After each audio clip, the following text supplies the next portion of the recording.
Angry customers are usually scared customers. Have you ever been on a call with a customer and they're upset with you? You and your team try everything that you can do and they're still not pleased. They might yell at you, which is not appropriate. Make sure that they don't get used to yelling at you. But I have learned that after 20 years or more of startup life, this is kind of common. And there's a few things you can do that can really help the situation.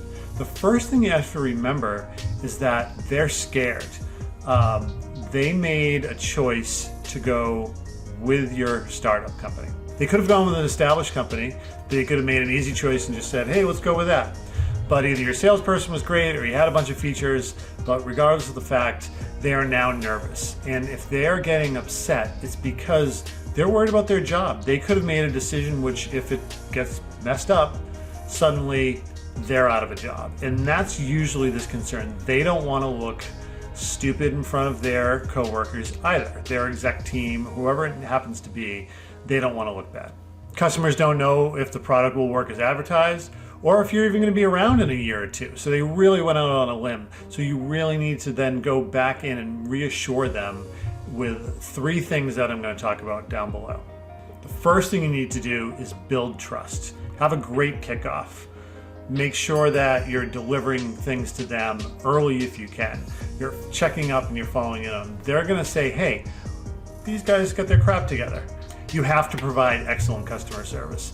It is what it is. If you work at a big established company, maybe you can be straight and monotone and just kind of check the boxes. But you have to go above and beyond when you're working at a startup. Remember, they're nervous. You can be the best CSM in the world, best implementation manager, best project manager. You know all the ways around the Gantt chart. But sometimes you just need to be a good listening ear and provide emotional support for your customer during the journey. There's 3 words that can make all the difference in the world, and that is, I got you, or we got you. And then suddenly they're gonna realize that you have their back.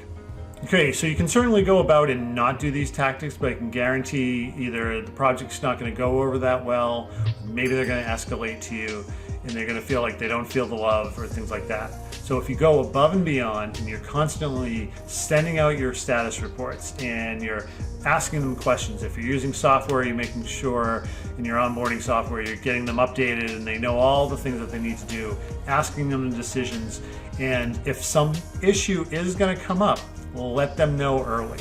If you let them know early, it's going to be a lot different than the day before you're supposed to go live and you're like, oops, sorry, we're not going live, and then suddenly it turns into 2 or 3 weeks later, right? So you got to be upfront and transparent.